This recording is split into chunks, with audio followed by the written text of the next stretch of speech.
Dabu 7, urgent update on the New Mexico radiation situation. Wow. We just had a fresh report, and that's what this is right here. Take it up for you. The government has sent 1,200 radiation suits to New Mexico. Now, FedBiz Ops, I put postings all the times that I see of military purchases that take place. What they've done is they've ordered all of these special suits with the boots and sent them to a base, an air base, just a couple hours drive away from this New Mexico site. Perfect place to be sending stuff and then driving it on down. That way it's not looking highly suspect, although it already does. It's a tactical move that you would expect them to make right there. So, not only are they giving full body scans 100% free to the public, they have detected a secondary release of radiation, a high risk of radiation, a radiological event. Something has happened underground that they are not speaking of, in which I touched on in the media blackout. That roof or something has fell and crushed these, and they are open. If that's the case, this is big time. Okay, and I believe it is. It's what they said. Now, to top this all off, and I'll leave you guys on this, and I'll leave a link so you can read the whole story. This is the most amazing thing. 13 news reporters that have been down in the area have been tested for radiation and turned up positive right here. Now these news agencies are trying to say, oh, they can't spread it, don't freak out everybody, but hey, 13 news reporters test positive for radiation down here. Now, you know why they just ordered 1,200 radiation suits. Eyes open, folks. It's been Dabu 7. Peace. Well, in southern New Mexico, federal officials have confirmed that a local nuclear plant is leaking waste and releasing radiation into the surrounding area. The waste isolation pilot plant was leaking for days before State Environmental Secretary Ryan Flynn found out about it. Health officials insist that the plant poses no danger to the public. A statement to RT reads, quote, "The New Mexico Environment Department has seen no data to suggest any health threats to people have occurred as a result of the February 14th incident that led to a release of radiation outside the waste isolation pilot plant." However, it could take weeks for crews to get underground to the dump to try to figure out how it happened in the first place. This plant is the nation's first underground nuclear repository in the U.S. For more on this alarming story and for a look at some of the other nuclear stories that are taking place around the world, I was joined earlier by Paul Gunter. He's the director of the Reactor Oversight Project at Beyond Nuclear, and I first asked him how widespread the problem in New Mexico really is. Well, the Waste Isolation Pilot Project is a deep geological repository. It's our only deep geological repository in the United States that houses nuclear waste, primarily plutonium from the nuclear weapons program.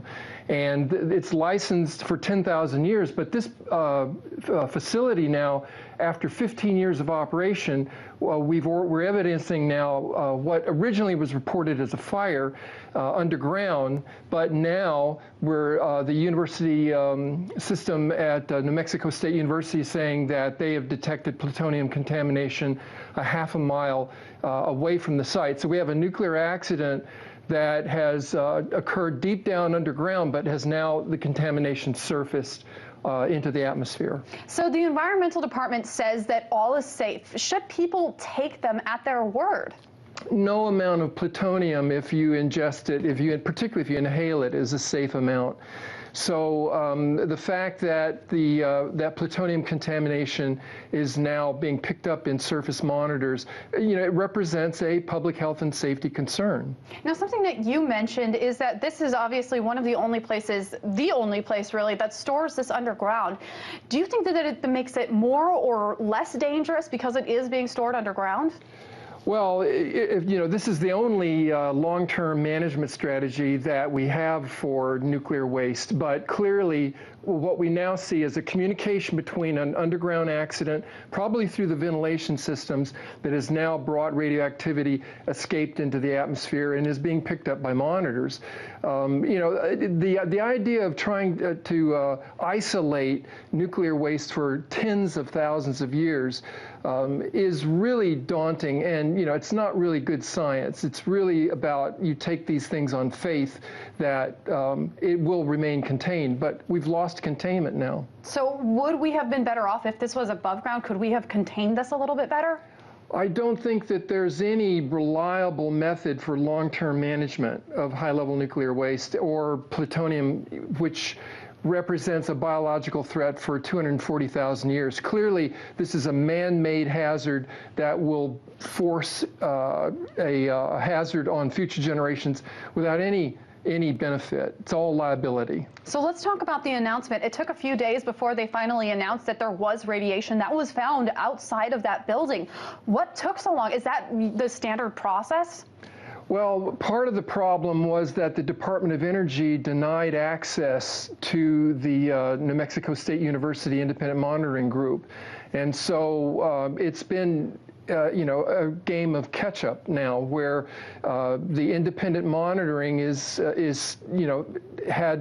didn't have early access into the site. So that's part of the problem, that the information has been withheld essentially by the government for days now. But it's going to be days, weeks, months, even longer to understand the full scope of this accident. What was the reason for withholding them?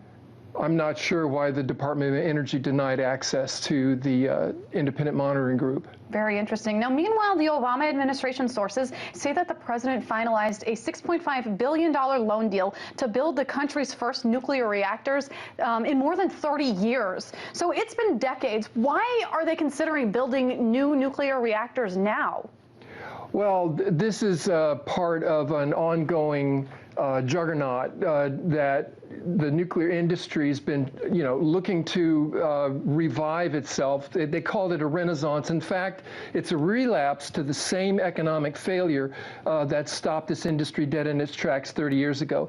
Clearly, what this Department of Energy federal loan demonstrates is that it takes the federal taxpayer to be the guarantor on these nuclear projects, particularly in the case with the Vogtle plant in Georgia, the ratepayer has to finance the loan. So the nuclear industry has absolutely no skin in this game. It's taxpayer and ratepayer risk for a project that has probably more than a 50% chance of failure.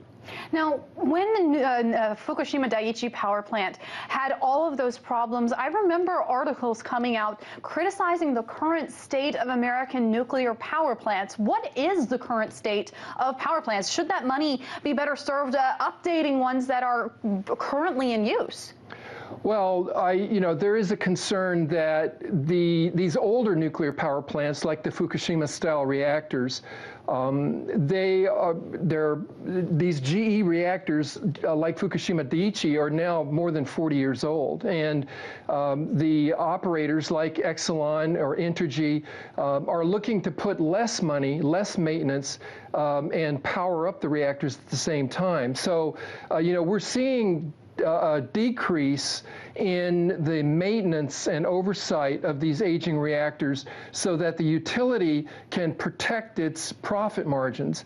And these plants are very fragile economically as well. They don't compete anymore. And so, profit margins, financial margins are being put against public health and safety margins, and that's an increasingly dangerous venture. And finally, let's talk about what's going on in Japan 3 years after that plant had this catastrophic shutdown.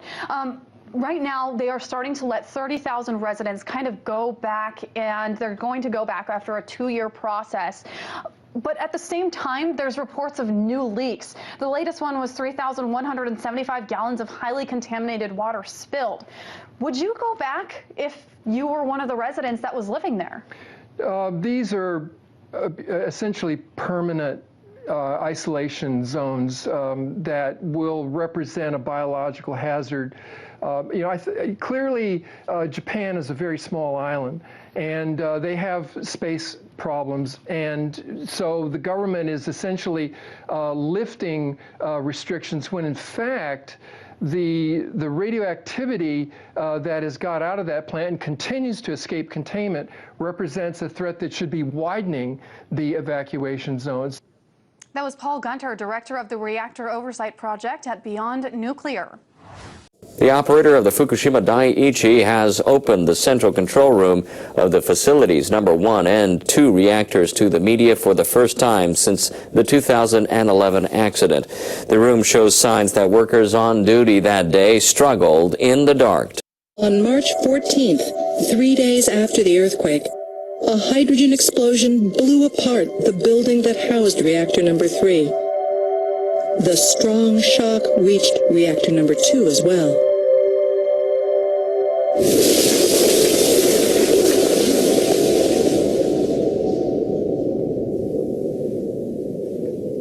Darkness surrounded operators wearing masks and protective suits. Reactor number 2's cooling system was still operational at this point.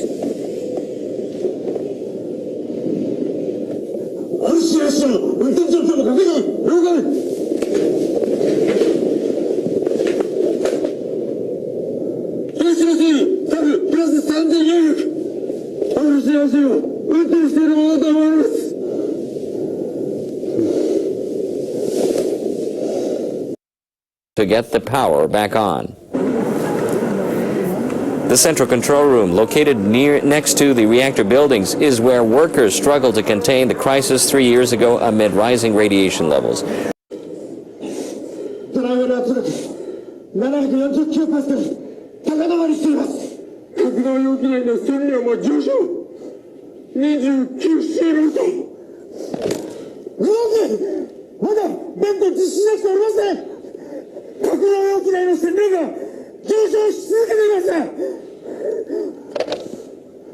Venting was the last resort, and it was failing.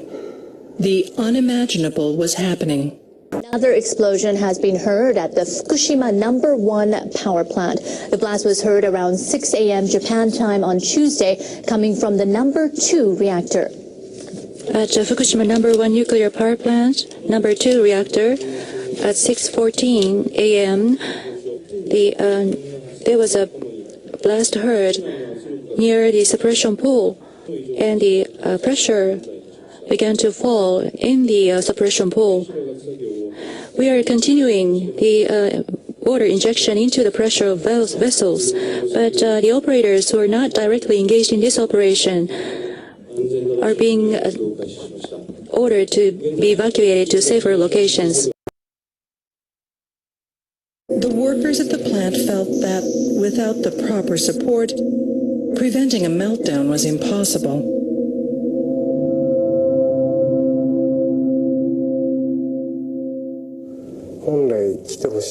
Things that we needed the most didn't come at all. Really, what would you expect us to do under such circumstances? I know I shouldn't speak like this, but that's how we felt. People may say the explosion could have been avoided if we'd had this or that. Well, I'm afraid there's no end to such hypothetical arguments.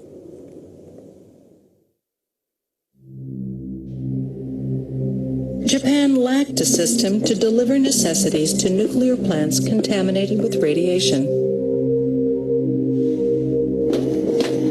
Radiation in the room just after the accident measured 1 millisievert per hour.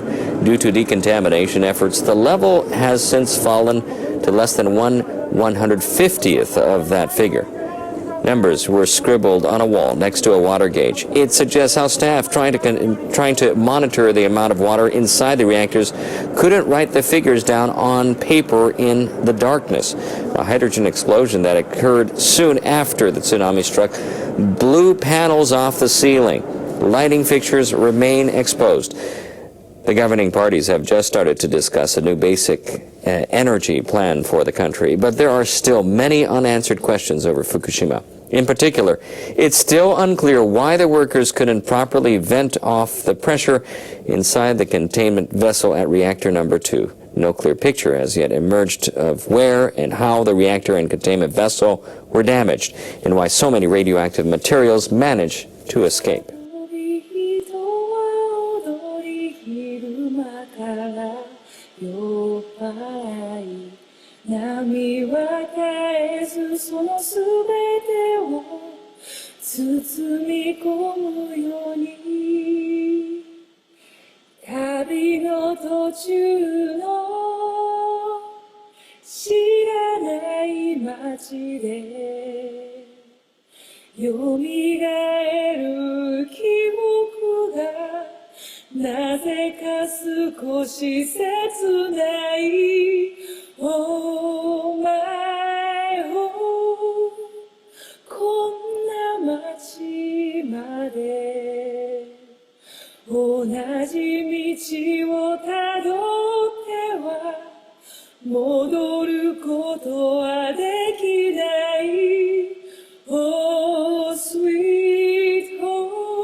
This is Democracy Now!, democracynow.org, the War and Peace Report. I'm Amy Goodman. We end today's show with nuclear news from both Japan and the United States.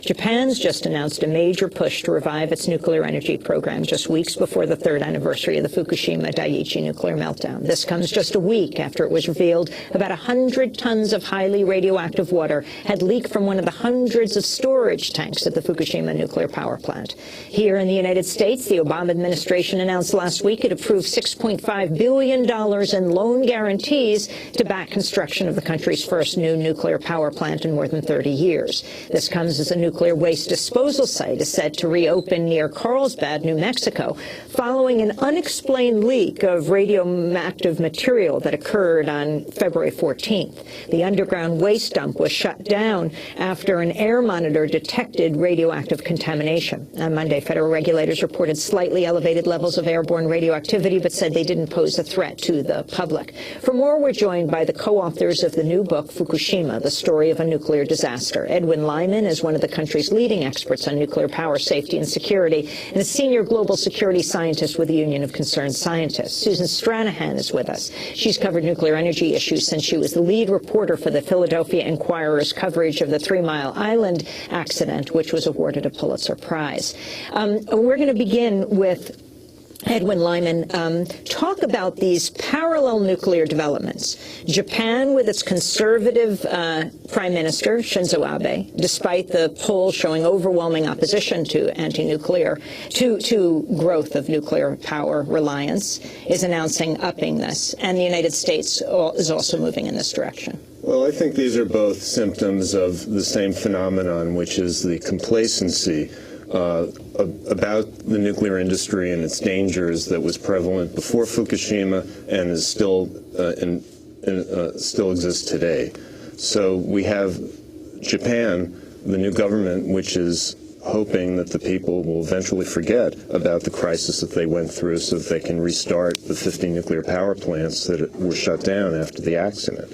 In the United States, we have the government's all of the above energy policy, which includes more government subsidies for nuclear power. And we're very concerned that if these efforts go forward without taking all the lessons of Fukushima into account, that we're setting up a potential disaster. What are those lessons?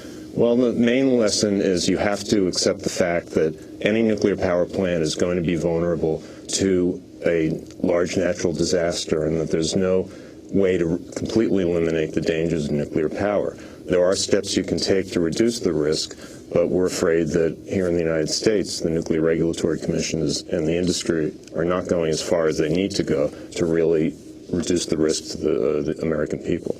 What are the stories, Susan Stranahan, that this country is missing? You were the lead reporter on the coverage of 3 Mile Island. Young people weren't even born who are watching or listening to the show right now. They might not even know what 3 Mile Island is. Well, I think the parallels from 3 Mile Island in '79 and Fukushima are that the industry regulators and the American public were not prepared for what happened. And what we point out in the book is that it's been 35 years since 3 Mile Island, and fundamental lessons remain unlearned, and fundamental mindsets exist that were prevalent in 1979 are prevalent today. And as Ed said, we haven't learned the lessons from Fukushima. We need to learn those and then move forward. And explain what the lessons from 3 Mile Island and Fukushima are. Well, I think it's what we point out in the book is that there is just a general assumption that nuclear power is safe, and we don't need to add on an extra layer for the unexpected. As we say in the book, they've set the safety bar at X, but have refused to ask, what if X plus 1 happens? Ed Lyman, what most shocked you when you were doing research for this book?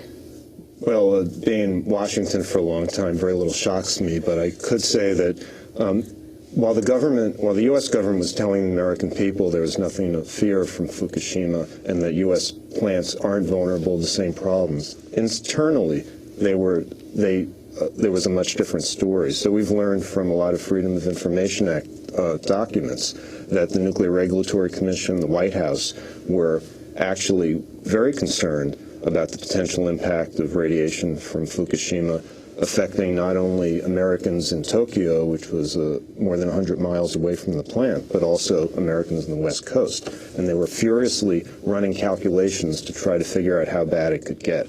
But there was no sense of this in what they were telling the public.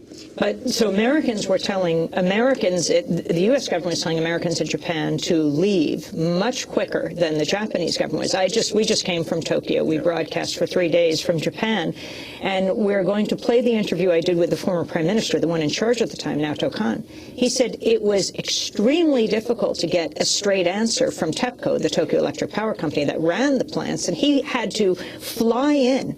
He figured the only place he could get a straight, non-political answer, he flew in the middle of the night to the plant to talk to the workers to figure out whether he had to evacuate 50 million people in Tokyo.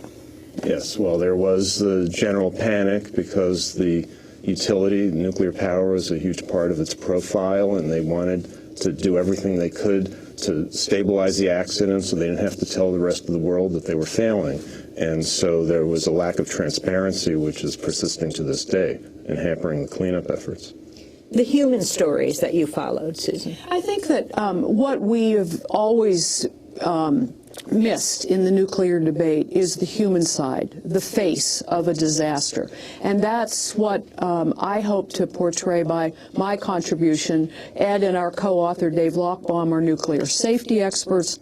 I'm a journalist, and I tended to see the opportunity to put a human face on a nuclear disaster. So we portray what happened to the people in Japan, the disruptions in their lives, the economic consequences, and a lot of the political backstory into how we got where we are today. This leak that took place in New Mexico on Valentine's Day, on February 14th, this is right near Carlsbad, New Mexico, at the WIPP facility. Explain what that is and why you're concerned about it.